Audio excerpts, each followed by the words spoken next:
Once a student gets to know themselves, truly, who are they?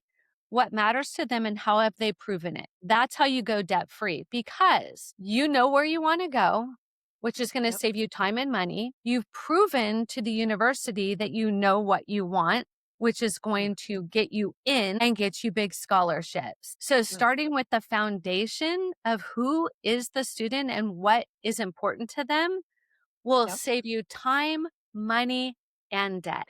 Hi, I'm Mickelle Weber, founder of House of Peregrine. This show is for life abroad and those crafting their life story with intention. I bring you conversations about international finances, meaning making, relationships, and parenting. I bring on the experts that help you on your journey so that you can connect more deeply with yourself, the people around you, and the place you currently call home. Find out more at houseofperegrine.com. We can find exclusive guides, products, software, and a community that's waiting to welcome you. Welcome to House of Peregrine. Hello, everyone, and welcome back to the House of Peregrine podcast. Today, I am joined by Shellee Howard, who helps parents and children get college ready or university ready. She has a podcast and is full of all sorts of wisdom about how to get your kids ready to go to university abroad or within the States or anywhere around the world. Thank you so much, Shellee, for joining us today. I'm so happy to have you on. Thank you so much for having me, and I look forward to giving your listeners massive value. Yeah, that sounds great. Well, why don't you start out by telling us exactly what it is you were up to? So, currently, some big exciting news. I just found out yesterday that I have been awarded 2026 Global Educational Consultant of the Year, and I will pick up my award in the Philippines in April. And so that's pretty exciting. And then I'm in 2 weeks going to record a TV series called Next Level CEO with Damon John. And so, two really big, awesome events that I'm really excited because it will allow me to share with families what I'm so passionate about. And so, I'm so happy to be here. Thank you so much. So, when we spoke earlier, you were telling me about your passion and what you have turned into this amazing consultancy or what you're helping families do. Tell me a little bit about that. Well, a little bit of backstory is I am a mother of four. I think that's important for listeners to understand is I'm not just somebody who graduated from college and I'm giving parental wisdom. I truly have raised two boys and two girls who have all attended college and all graduated without debt, and I didn't pay a dime. So when I speak from the place of I've walked in your shoes, if you're a parent or a guardian listening, and I'm truly passionate about helping students figure out who they are, what matters to them, finding a career that aligns, and ultimately picking a major that they can go to university and be educated in and enjoy the process without going into massive debt. So that's really in a nutshell what I truly get up in the morning and can't wait to do. So, you're just changing lives. It's fine. Helping people find their path. Small things. Yeah, small things. And teenagers are my people. They always have been. A lot of people think I'm a little crazy, but I really love when they're 12 to 18. That is my favorite time to have conversations with them about their future.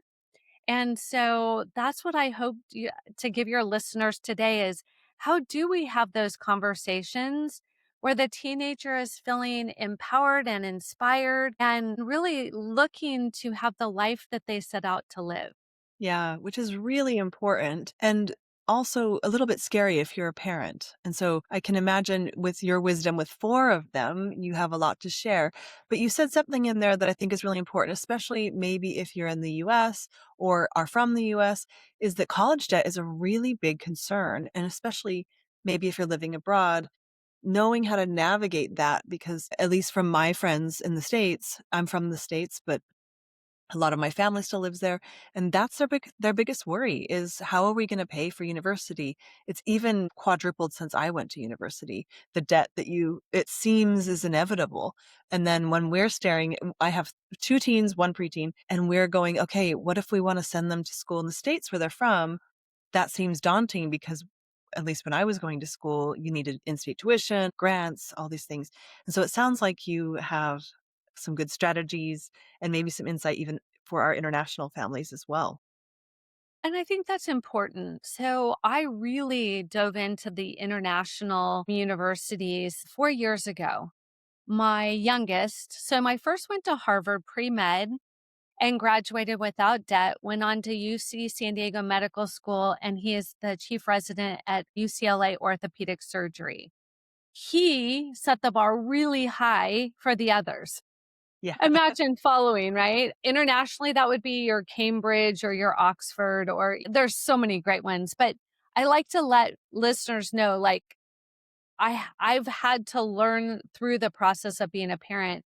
My second chose University of Alabama, and we're from Southern California. And I'm like, why in the world would we go to Alabama? Well, it's the football, right? So the first went Ivy, the second went to college for the whole school experience. Third, he wanted to stay a little closer to home. He's like, I'm not feeling I need this big, large adventure. I kind of like it here. And so he went to San Francisco State University and graduated in 3 years debt free. And then my fourth, this is how I learned about the international side of things. She says, I have no desire to go Ivy. I have no desire to go to a football school. I don't really even like school. I like to travel. And I'm like, well, whoa, whoa, whoa. What are we talking about here? And she says, well, I really want to go to school in Europe. And I'm like, of course you do, because that's the only thing I haven't mastered yet. And so that's an important point as listeners from all over the globe is university in Europe applying and getting accepted is very different than applying and getting accepted in at the US. They both have their challenges, they both have their positives. And so I like families to really think about what is the end result. Remember, college or university is not the end. It's the stepping stone to get to where they want to go.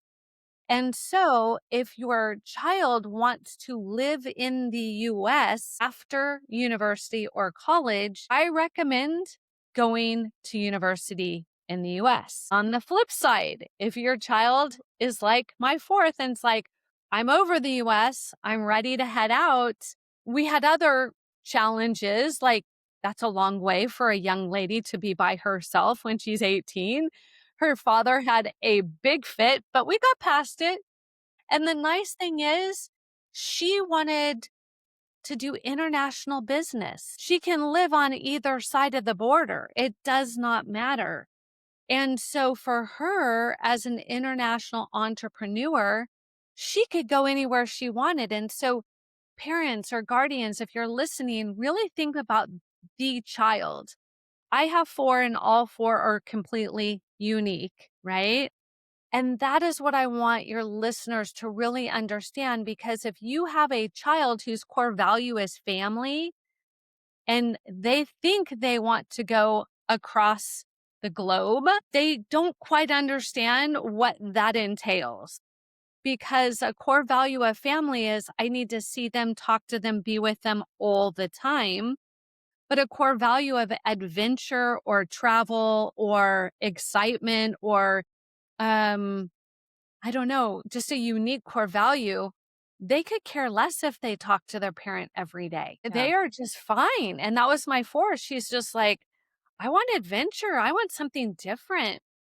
So applying to college and the cost of college is going to be very unique from the Okay. US to Europe. So I want to start that. How do you recommend, or do you have a framework for how to find kids' core values? Because if I say the word core value to my 15-year-old, he's going to be like, Mom, what are you talking about? What do you mean Yeah. core value? So So I tell have me how you start those conversations, because I have a feeling the earlier, the better. Yes. Core values are set by seventh or eighth grade, depending on the child's maturity. So think about your child, right? Sometimes firstborn, secondborn, thirdborn, that plays into it as well. Knowing your own child when they hit an element of maturity that they can tell you who they are, they're ready to talk about their core values. If you ask them, who are you? And they shrug and they're like, I don't know. They're just starting to comprehend who they are. So you have to meet them where they are. Regardless, you can start as young as elementary school playing this game. So I'm going to give you the fundamentals, and hopefully, parents, you can enjoy this game. So there's only two rules, and they love that. The first rule is that the students, and it could be multiple children, cannot roll their eyes and call an idea stupid. That's it. That's the foundation. Like that rule. From the parent's side, the parent cannot gasp, not art. You have to be a little bit of like that straight face and like hold your shock in because they may shock you. And those are the only two rules. After that, here's how the game is played. I always recommend if you can do this one-on-one with your child where it's you and them, quality time, get a frozen yogurt, gelato, whatever that is. Now you sit down and you say, if I gave you $1 million cash and you had to spend it in 24 hours or give it all back to me, what would you do with it? And if they say, I have no idea, that means they're not ready to talk about their core values and who they are. They're just not ready to intellectually dive into that. Maybe you wait 6 months, maybe you wait a year. On the flip side, you may get a child who says, well, first, I take all of my friends and I buy a jet airplane and then I buy a yacht and I would take them around the world for a year. And you're like, no, 1 million. So that means they have no financial literacy whatsoever. And that's the first thing you need to help them understand is how much are groceries? How much is electricity? Do you ever want to live on your own? Like the fundamentals of life. And then you may have a child who says, well, first, I would buy a fixer-upper home. I'd fix it up and then I'd sell it and I'd buy two and then I'd sell those and I'd buy three. And then they're listening to your conversations. Not that you're even knowing it, but they're hearing you talk about how do we invest? How do we adult? And they're going to be everything else in between. So for the in-betweeners, what you're going to do next is you're going to help them gently by saying, so what would you do with the money? And well, I don't know. I buy clothes. Okay, what kind of clothes? How much of your $1 million would you spend on clothing? You would give it all away to a charity. What charity would you give it all away to? You would give it all to your parents. How lovely. How much would you give? Or what kind of car do you want to buy? What color? Is it new? Is it used? All of this sudden, you're just helping pull out in them these things that they value, right? If they value their family, they're going to talk about, I want to take my whole family on a vacation. If they value friends, I just want to take all my friends with me. If they value giving, so you can start to gently pull out without, what do you want to do when you grow up? Or who are you? Or you know what I mean? The Yeah. hard questions. No pressure. P.S. Some adults can't answer that question. Yes, truly. And so I call it a game. And I say, will you play a game with me? And let's just talk about how you'd spend $1 million. Well, at the end, once I've helped them break down how much money they would spend on each thing, I say, can I share what you told me? And they're like, yeah. I say, well, that brand new Maserati that you really want, you were a little low on the cost. So let's talk a little bit about that. And then we break it down so they start to understand, is money important to them? For some children, it's not until they have to use their own money, right? They can spend your money all day long, but when you ask them to spend their own money, now they're a little more stingy. And so it's leading them with questions that are open-ended without judgment. Now they're leaning into the conversation, sharing with you because it's a game. And that is the entry level to the core value. Cool. And that is helpful on many levels, but when you're looking to make that next step, and I bet it's a little bit like we talk about like sex education or these harder talks that parents have with their kids. It's not maybe one conversation. This is multiple conversations. But so assuming you start doing that as soon as possible, you kind of help them get to know themselves, you know them a bit better. This helps you with debt how? Or to So, graduate without debt how? yes. So once a student gets to know themselves, truly, who are they? What matters to them and how have they proven it? That's how you go debt free because you know where you want to go, which is going to Yep. save you time and money. You know Yep. how you're going to get there, which is going to save you time and money. You've proven to the university that you know what you want, which is going to get you in and get you big scholarships. So, starting with the foundation of who is the student and what is important to them will save you time, money, and debt. Nice. And so that sometimes, at least when I was at university, that is a lot of time and money wasted, where it's not wasted. It depends on how you look at it. But if you want to spend the time and money spending tuition and changing majors and all this stuff, you can, but it's just good for the kids maybe to realize that's what's happening. So you can take 8 years to get a bachelor's degree, but that's a choice you're making. And so, yeah. And on this podcast, we talk a lot about getting to know yourself and as adults, as kids. And so that's a really beautiful framing for how to start talking to your kids about their core values and what they want to do. And as international parents, it's really tricky because they sometimes have multiple allegiances or they have multiple identities. And so in my family, at least, we talk a lot about, you know, the way the culture is in the US, because our family, my husband and I are both from the US and our kids have been here since they were little. And so they have kind of this split idea. So I think I had another woman on this podcast and she was saying, all of my kids are on different continents now because we raised them abroad.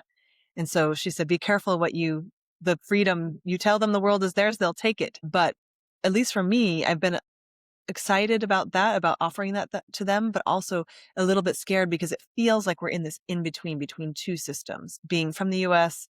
And again, like when I was going to university, you paid in-state tuition. So some people would move to the state to get better tuition that they knew they wanted to go to school in, like strategically. And I know some people who are doing that with countries. So moving to the EU strategically so their kids get university for free. And so it sounds like you're saying maybe we don't need to make these big life changes in order to be strategic about our kids being able to live their dreams still. Yeah, I think that's important, especially in the US, because many people are terrified. One, is so competitive and so expensive that they throw up their hands and they're just super frustrated. As in Europe, I was just at University of Reykjavik in Iceland and Bocconi in Italy last week doing college tours. And what I can say is it's happening over there as well. The good schools are competitive no matter where you're at. And so I approach it very differently. I approach it from what is best for the child, not children, but that unique individual, what ultimately is going to serve them well. If they want to be a doctor in the United States, they need to go to college in the United States. If they want to be an entrepreneur, they can be anywhere they want to be and do whatever it is they want to be. So it's helping families navigate because when you apply to university, universities are looking at your GPA and your test score. If they could care less about your community service, your extracurriculars, your leadership. Now, flip flop, if you're applying in the US, it is completely holistic, and you better have a lot more than just a GPA and a test score.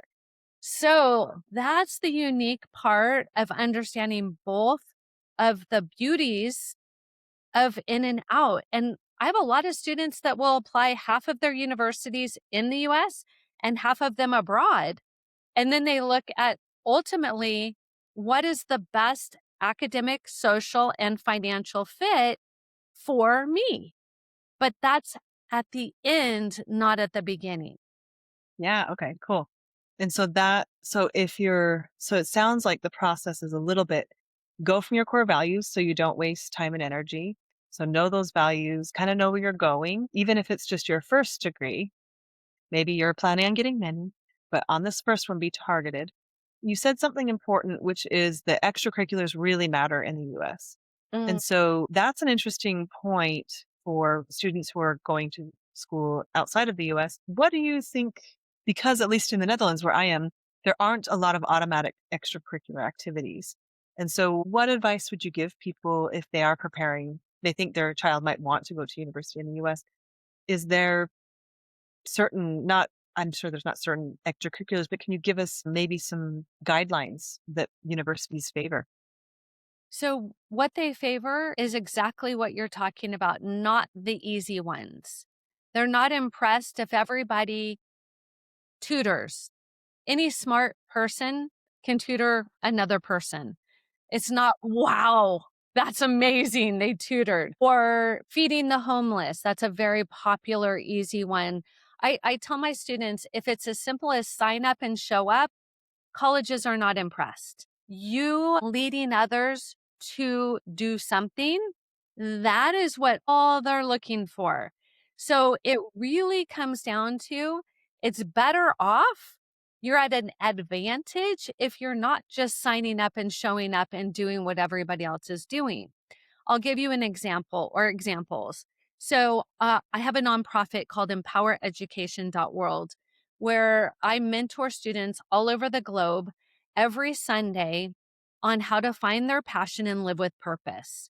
We have built 2 schools in Uganda and support an orphanage in Oaxaca, Mexico. It's truly an international program. And why it's so great is because we have international students from all over the world who are collaborating as teenagers to be change makers and lead other people.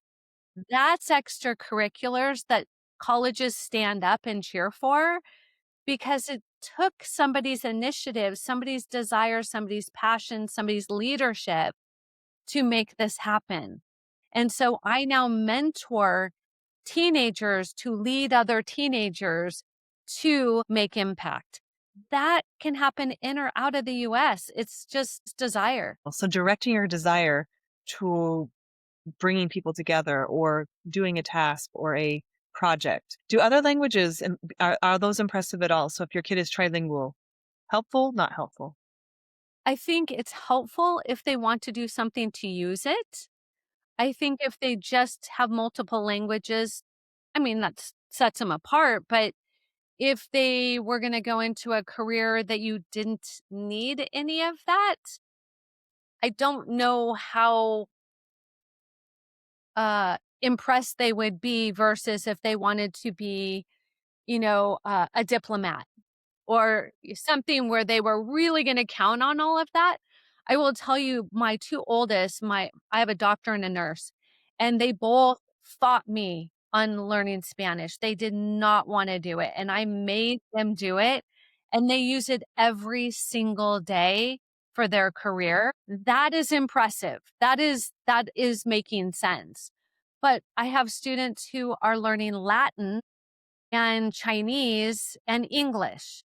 And you're like, what are you going to do with all that other than you're good at it and you enjoy it? It's an extracurricular for them. They find joy in learning languages and traveling internationally. That sets them apart in the uniqueness that it offers, but it's not going to trump a high GPA or a high test score. Right. Yeah. And that's what I'm getting, is that the leadership is of utmost importance in the US Yes, system, and maybe it even being aligned with their chosen field. that would be That a blessing. Yeah. So that really gets to this getting to know yourself sooner, learning your core values, not rushing it, like you said, but having these friendly conversations. Because do you really think some of this stuff is innate or all of it's innate?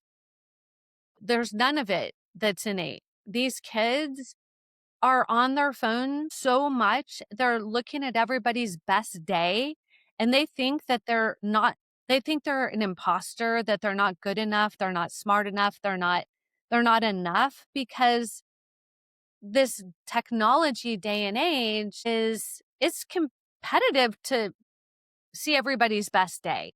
And so helping students realize that they were given gifts and talents and they advocate for things they're passionate about, that's what colleges want to know. They don't want everybody to be the same. They're not looking to just have a bunch of CPAs one year and a bunch of artists the next year and then engineers. Like they have to have a balanced college because they're not going to fire teachers every year. We have to help families understand that they want your child to be genuinely, uniquely them. Yeah. Yeah, that's cool. And to actually bring that out in the process of selection and any applications and all this stuff. And so is that kind of where you come in, is helping people as you're having these conversations with your teenager, hopefully earlier than teenager, but even through your teenage years and into university age, as you're doing these applications, that is kind of the process, because at least in the case of my kids, we'll be looking at least in two continents. And with your youngest daughter, it sounds like you're looking at two continents. That's a lot of schools. So how do you start narrowing that down? Like, is it values based? Is that kind of where your specialty is have you thought of, you've thought of Harvard, but have you thought of these schools? Like, is that kind of where you come in a little bit? So that's a part of what we do. We start with the very beginning is we help with college and career assessments where we actually have gamified for teenagers to figure out who they are. Then we can let them know how much a career will make, how much debt they would have to incur. Will AI be taking that career over? So don't even waste your time or money Yeah, doing that, that's a right? So yes, so we start with that because it gives them processing time as we start to choose the right classes, choose the right test, choose the right community service, choose the right leadership, choose the right extracurriculars, right? It guides them versus kind of throwing spaghetti at a wall and hopefully something sticks. We start there. Then from there, we help them to build their extracurriculars, honors, and awards. Colleges in the US, colleges will have a spot for 10 activities, honors, and awards. And at the University of California schools, there's 20. In Europe, that's not a thing. So it's really important for families to understand if they do want to apply in the US, they need extracurriculars, they need service, they need to set themselves apart. So what we do is we help them to figure out, do they want a big school, small school, East Coast, West Coast, public, private? We help them to navigate what is it that they think they want? And then I just did my 100th, hard to imagine, college tour internationally last week. Wow. And so in the US, I've done more than that. So I have an advantage because I've been on the campus, I've seen the students, I understand their academia, I understand how long does it take to graduate? In some schools in the US, it could take you 6 years to get a 4-year degree because they're so overcrowded. People are like, what? That's a Yeah, thing? And I'm like, that's a yes, thing. that's a thing. In Europe, my daughter got in and out with a dual US European degree in 3 years in total for 27,000 US dollars in total, while Wow. seeing all of Europe on the weekends. Which of your children is that? That is what I get to do. Yep. Yeah, that's I cool. get to help them navigate what platform is a good fit for you. Is it this type of Ivy thing? Is it a small private? Is it a large public? Do they want to graduate at the top of their class so they can go in to get their master's or law? Like there's so many things to consider that we guide them through that. Some students start as young as 12 years old. Some students don't find us until they're in their final hours, and we just have to move a lot quicker. So it really is helping them academically, financially, and socially navigate the process, but really leaning in with don't start with the school, start with you, start with the child. Start with you and what your goals are, even if it's your 12-year-old goals, which are Yes. valid. I think it tells you, and that's what I guess I mean about being innate. Do you see in your own kids that their core values, kind of like you said, were kind of there already? You just kind of had to help them discover and maybe yourself discover them along with them. Is that what I'm gathering from what you're saying? For some students, yes. For some students who are really good at a lot of different things, it is torturous for the parent. Because if you're really good at numbers, you're gonna go into business or engineering or something scientific. If you're really good at your English and your liberal art, you so it's easier to help a child who is more directed, and that was my firstborn. We knew early on he had the gift of photographic memory for numbers, and so it really just it helped guide his path. My second, hers was compassion for human beings. So we learned early on that she would do things for other people that would gross me out, like just nursing kind of things. And I'm like, you have a gift of compassion. You need to lean into that. And so I think it's important to help your child. I took my son to Kenya, Africa, because I wanted to know, did he want to be a doctor for the money, or did he want to be a doctor to serve his community for the rest of his life? You put these situations in Yeah. front of the child and watch how they navigate, and it becomes so apparent when you give them opportunity. Yeah. Yeah, and a lot of us are watching our kids do that abroad. They're navigating 2 cultures, multiple languages. In the Netherlands, they learn 3 to 4 languages at school, and so it's quite what I'm learning as a parent. Of course, we're all doing this for the first time, so it's amazing that there's someone like you who has some wisdom and experience as a mother and in this, but is that, they actually ask them to get to know themselves a lot earlier here, and so I they're love in that process a lot earlier, but it leads to these inconsistencies. So they get tracked earlier, and maybe it's all of Europe. So it. they know if they're university bound by 12. And so that's quite intense. So there's already this split at 12 where the kids go on different tracks. Yes. But what we've done with them, and just kind of just because it's part of our culture, is all of our kids play an instrument, they each have a sport, and they each, we just grew up doing this. But people here make fun of Americans because they have extracurricular activities that they don't they do too, but they're hobbies. And so it's funny that you mentioned that it's an advantage. So now I can say, by the way, they need this if they want to go to university. And not only that, but it's helping them figure out who they are. When I learned to play an instrument, it was very humbling because I was not gifted at it. So, not every child is gonna be good at all of these, and so allowing them to play tennis or allowing them to be a runner or do art or whatever, it's not doing it for college, it's doing it to help them adult. Yeah. And be a full Yeah. yeah, be a full person. And so that is that the way you approach it, is like, don't do it for university. Find these extracurriculars that are genuine to you. And that's not a system thing. That's almost like it's almost like just wisdom, like a spiritual wisdom. Like doors will open for you if you are aligned with yourself. Is that Yeah. kind of part of what you're helping people to do? It's really connecting with a teenage mind.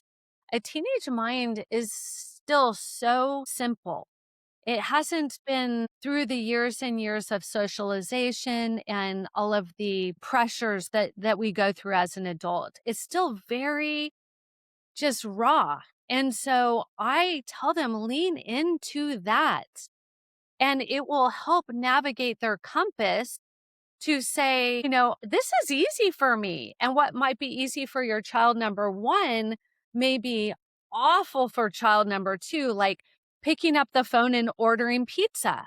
For one child, that's like, oh, that's so silly, so stupid. And the other child's like, oh, please don't make me do that. That's horrible. That to me is intuition as a parent. And I don't know if it's just my parental intuition, but I loved when I saw them doing something that they were gifted at and calling it out. Wow, you really led that beautifully. And that they're like, "I did? I don't know what you're talking about." That is how you're You do sound like an incredible mom, so that's credit to you. But you can teach us all something here, which is to start really pointing out when you notice your kid is good at something and reflect that back to them, because that's how they get to know themselves. that's it. Mm, It's as nice. simple as not, not everybody's gonna get a trophy, that's not what I'm talking about. I also would tell them, "Are you sure you wanna do that for the rest of your life?" My son wanted to be a trash truck driver. Nothing wrong with that, not here to say that that's a bad thing, but he had photographic memory. It was like, "Are you sure that's using your best skills and your best talents?" That's what I'm talking about. It's giving them a little bit of perspective. Perspective is a lot. Yeah. Some are great test takers, some are not. Some are not. Yep. And that's one big difference, right? Is the testing is different depending on which. So how do you navigate people who live in the US and want to go to Europe, or the other way, like with your daughter? What is the test taking strategy? Or are they transferable between continents? I think setting yourself up for what you don't know is the most important thing. So, what you don't do will cost you. So, here's the best way to look at it. If you think for a second you might want to come into the US, you better be test prepping. That's all I'm gonna say about that. If you have an inkling that your child may want to study university in Europe, they better be at the top of their class with the highest GPA possible. So there are just things we like to let students know that, okay, the worst case is they test prep and they're a better test taker and they don't need to do the testing. That's not a Yeah. horrible thing. No. And so what I'm gathering from this is the test. So even in an IB program or something like this, you still have to do the US tests, or you have Yes. to really be top of your class to stand out in Europe. Yes. Okay, cool.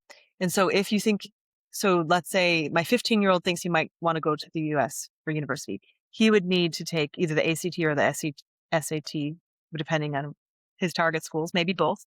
Yes. And so He doesn't prepping for need to take those both, tests. just Okay. one. Yeah.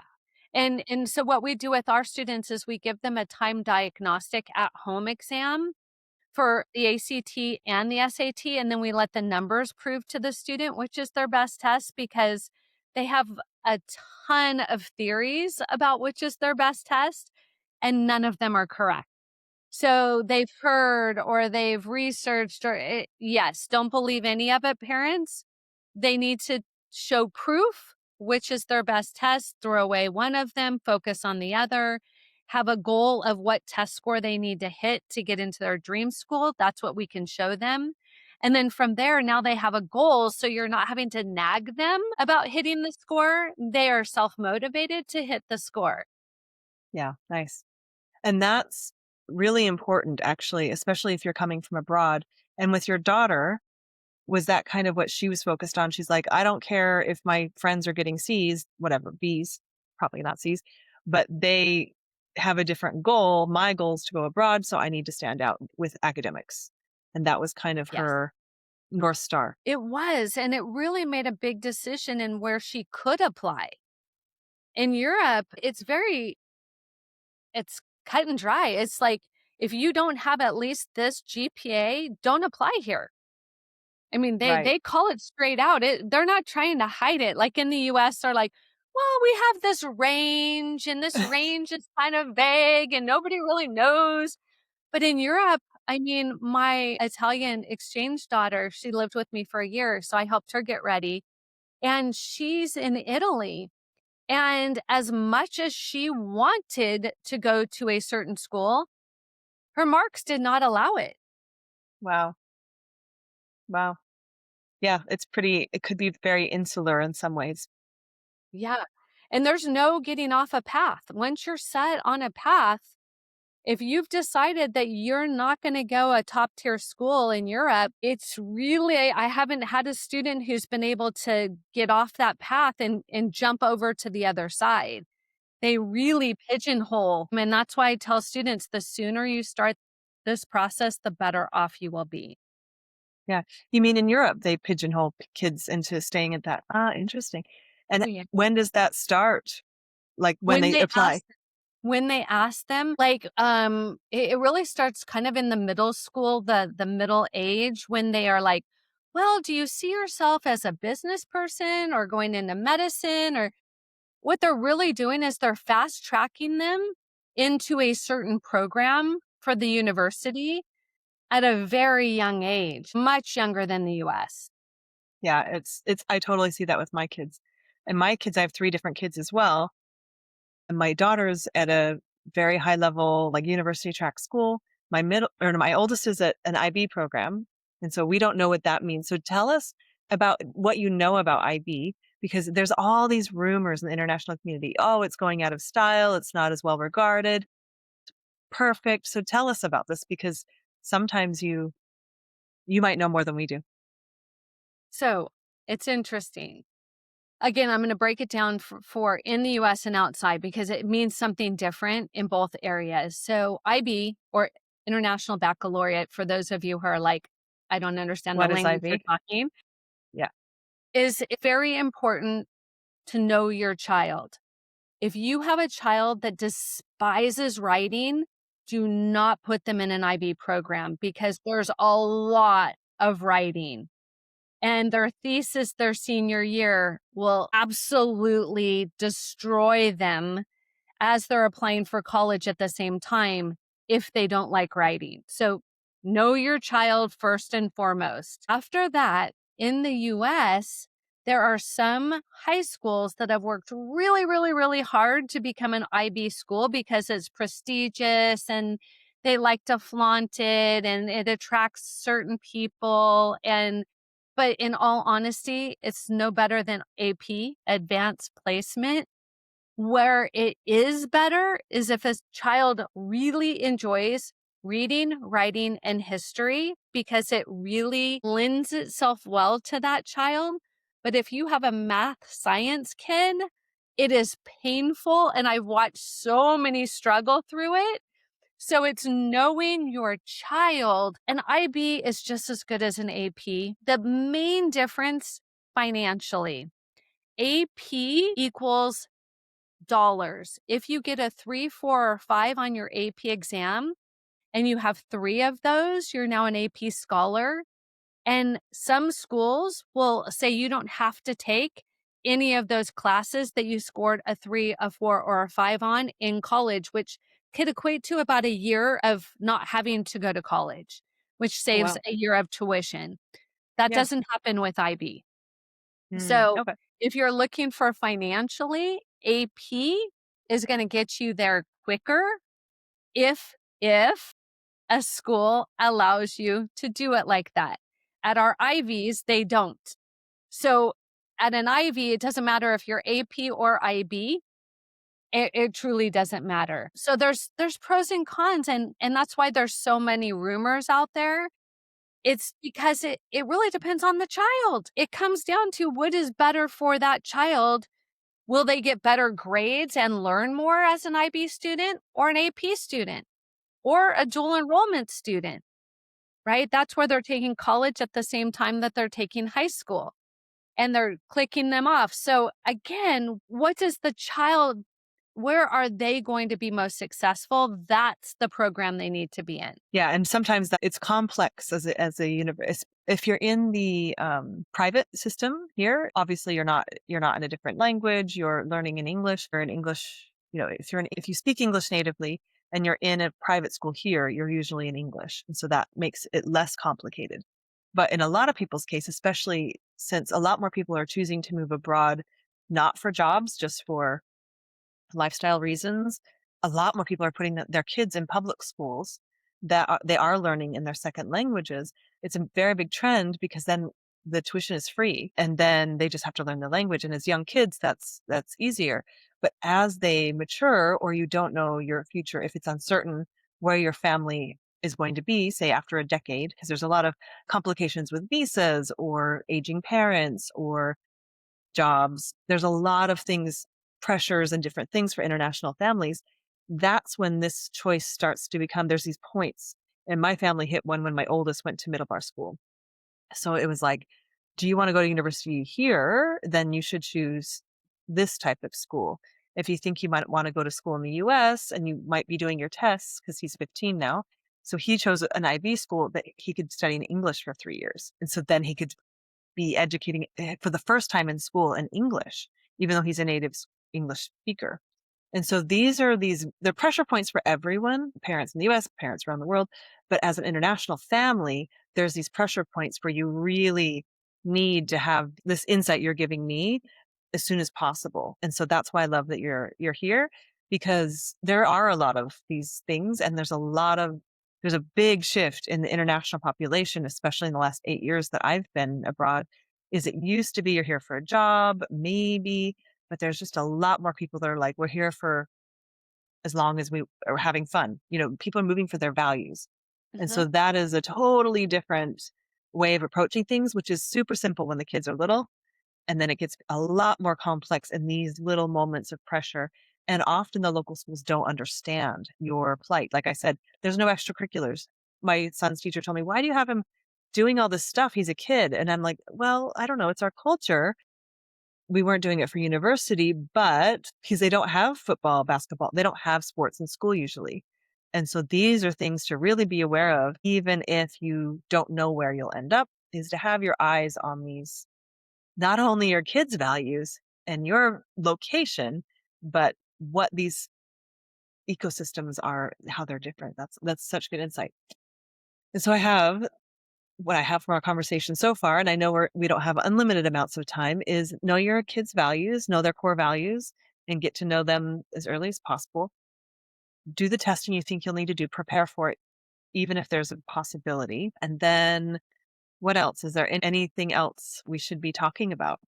For sure. So, for families in the US, scholarships are a big deal. And the earlier you start to apply for them, you can start applying for college scholarships when they're in middle school. You don't have to wait until they're in high school or in college.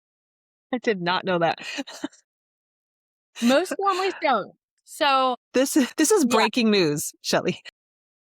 the Okay, shock tell us. Tell kind me. of kind of tells me that this is big news. So, families back in the day would not even talk about college till their junior year, and maybe not even till their senior year.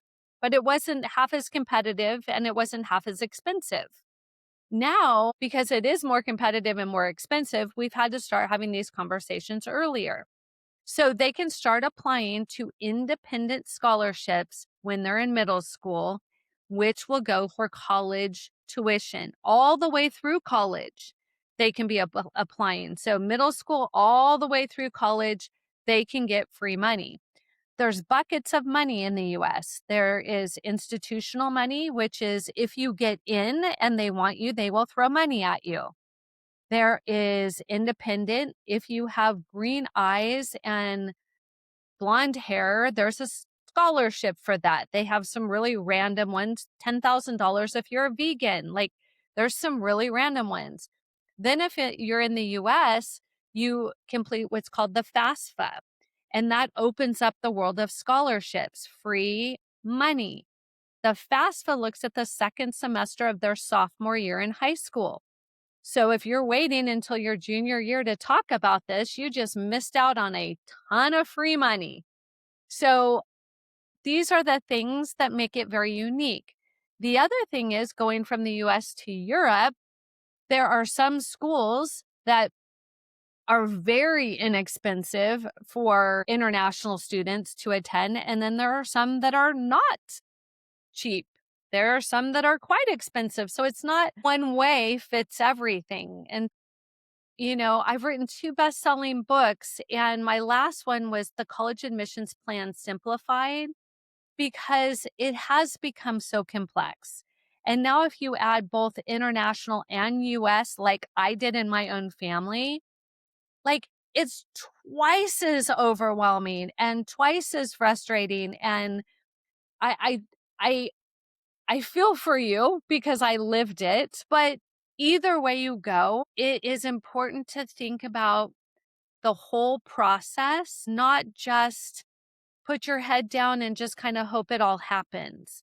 Lacking to plan is planning to fail, and you can't catch up and you can't fix something that you made a mistake on in this process. So, knowing and working with a college strategist like myself will save you time, money, and heartache because this is what we do. It's kind of like doing your own taxes, right? You could Mhm. do your own taxes or you hire a tax specialist who knows tax code. Very similar. And I don't know of another consultant in the US that is doing both US and European and doing it well. And because it is complex, most people are like, why would I want to do that? That's crazy. Who would want to do that? I've Just been like to, tax lawyers or just like tax nobody yeah, does both. no, I've been in 99 countries, and that's why I'm passionate to be able to allow students to be able to choose which way they wanna go because I think both offer such incredible opportunities that I can't just side with one way. I think for the right student, one way is not the best way. Yeah. What a beautiful outlook too, because I think that a lot of times international families or families who have that aspiration are very poorly understood. When we're using tax people as a Okay. they're just always like, "No, why are you doing this? It's very hard. You're making your life very hard financially." But you said something really important, which I think is something I want to highlight, which is if you're living in the US, you can do the FAFSA. FAFSA, F-A-S. But if you are American but are living abroad, you can't. Is that right? Depends on the visa, depends on, green card, and there's a lot of for the most part, no, but I have had some families that have dual citizenship who have been able to pull it off, and it also depends on where they are going to graduate in the US or in Europe. So it's really quite complex on a whole nother level. And so I've had families where one parent lives in the US and one lives in Europe, and the student is bounced one year here, one year there, because they couldn't navigate the process. So it is challenging. And if money is important, then you want to be looking at now, where should I be at what point? Because there are advantages of living in the US if you're going to go to university in the US. International students pay double what US students pay. That's painful. Yeah. And as even if you're so residency matters is I guess my point. It still matters. Maybe the state. Tax residency doesn't count. It's where you actually live. Is that what I'm Where gathering? you graduate from. Where you So, graduate from. yes. And you can't just go there a month before. They'll look at your transcript and they'll know what you're doing. But that is a reality is they're going to consider a perfect example is I have families who think they're going to outsmart the universities and at the last minute transfer into California so they can apply to a University of California school and pay in-state tuition. Doesn't work like that. I don't know if it's 6 months. I don't know if it's a year. I can't remember the exact number, but they do look at you have to be at that school. I think it's a year, but it may be 6 months. Okay. Another reason to hire someone like you to help you decide where to live next. Yeah. In case No, you but didn't that's know, I can help you figure that out too. Sure. yeah, no, but so at House of Peregrine, that's what we're always trying to help people do is you you can't live you can, but if you have a very specific goal in mind, you do have to plan and you have to have experts along the ride with you. Whereas if you stayed in your home country and lived in the same place, you would be going with the system and be doing what it intends. But for all intents and purposes, if you are not living in where your passport is from, you are an exception to most things. And so we're always trying to give people the resources like yourself, the wisdom so that they can make good decisions and not be further outside the system to be able to do as much as possible strategic life planning. And so yeah, it's a beautiful insight you have there. It turns out my friends are moving for good reasons. And you could say one way or the other. I mean, there's lots of people moving out of the US and there's still people moving into the US. So I go back to what is best for your family and in particular the teenagers in your family and ultimately where do they want to live and where do they want to start life because that's going to impact them. Do they want an MBA, PhD, law degree, medical degree? Sometimes just choosing that path is going to force them to go one route or the other. Yeah, cool. So start in middle school, applying for scholarships. No, that's a really huge thing that you just gave, a huge tip to people, especially if they're in the US, to start applying for these things. So it feels like you just have like a list in your head. Do you have like resources, or is this what your clients get from you to where, because I'm assuming you need to be strategic about where you're applying. So you have a dream to go to Harvard. You start applying for scholarships to Harvard in middle school. Is that kind of No, I it's not, it's a little more complex than that. Um, my son knew in 8th grade he wanted to go to Harvard, and I knew that I had no idea how we were gonna afford $63,000 a year. And so our strategy was we were gonna make sure that he was so valuable to Harvard that they were going to gift him that degree. What we ended up doing is he had an incredible resume, got a full ride to USC, University of Southern California, and Harvard matched it. So we negotiated, we did financial reconsiderations. We made him such a great candidate that schools were fighting over him. And that is a strategy that one can use. For other students, they might use a totally different strategy of, I have no idea what school I want to go to, but I do know that I want to go to medical school. So I need to go to an undergrad that is going to set me up where I can be at the top 5% of my class. So when I apply to medical school, I am now a competitive candidate. Well, that's a whole nother layer that most people don't even think about. So everything we do is a custom strategy. There's not one size fits all. So what I would do with your child number 1 would be different than child number 2 and child number 3. And that is what makes our program so successful. Last year, our students got $13.3 million in scholarships, and every student got into their top 3 school. So the program success is because we don't do anything the same for every student. And it's not that it's in my head, it's actually in a custom password protected portal. And resources 18 years of up here is in there. But wow? I have certified college consultants where we meet with students via Zoom and we talk to them and we get to know them and we advocate for them and we mentor to them. And they listen because our only desire is for them to be successful. So they love to, their parents are like, I've told them that the same exact thing and it's different. Different. Yeah, it's different when it's not your parent. Yeah. It is so different. And so sometimes just coming from an expert, they're like, oh, okay, that's what I need to do. And so a big part of what we offer is meeting the student where they're at, but knowing how to get them where they need to go. It's amazing. So you're really a partner. It seems like you're really a partner in finding what a good fit is for them, listening, strategizing, and then kind of navigating that, whatever system you're navigating. Or two, it sounds like For sounds sure. like your new expertise with your daughter is navigating both at the same time.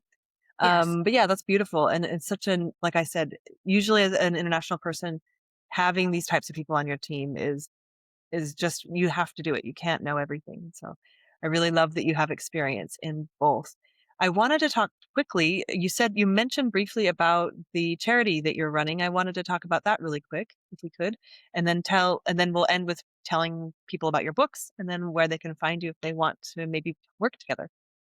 Absolutely. So briefly, if you go to www.empowereducation.world, you can sign up your child for no cost at all to be part of this nonprofit international organization. I put this together because so many students were struggling to find their passion, to find their purpose, to find community service that they wanted to do, to feel like they could make impact as a teenager, to even know the steps to start this process. And for the first 15 years of College Ready, I was painfully doing it one student at a time. Wow. And it was a bit exhausting. I loved it, but still very time consuming. And what I ended up doing is I was in Uganda, Africa. It was my fourth time in Africa. And I met a gentleman there who was a women's advocating attorney. And I was having lunch and I said, "What exactly do you do? In Africa, women's rights are not really a thing. And here is a Black man talking about women's rights." And so I was fascinated. Long story short, he said when a young girl becomes a woman, she gets her menstrual cycle, she's unclean and she cannot continue her education. And I was not happy. As a mother of two daughters and being a woman myself, I thought that is cruel and unusual.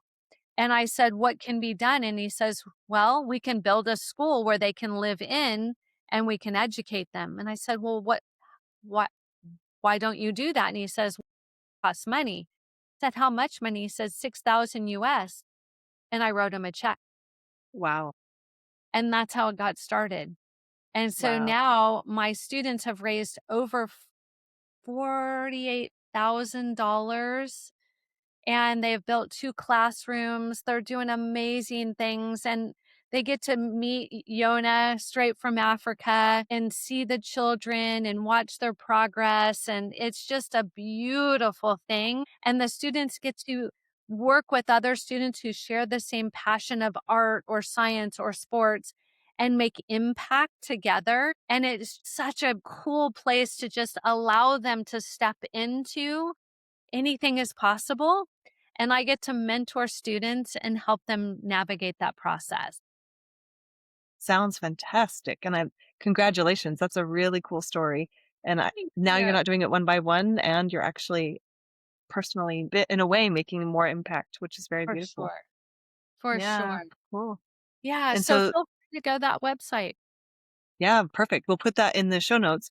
And then your books. Tell me quickly your two books. Yeah. So the first one is How to Send Your Student to College Without Losing Your Mind or Your Money. That was my first best-selling book, and the reason why I wrote that is because my son made me a bet when he got into Harvard that if he graduated without debt, that I would write a book to help others do the same.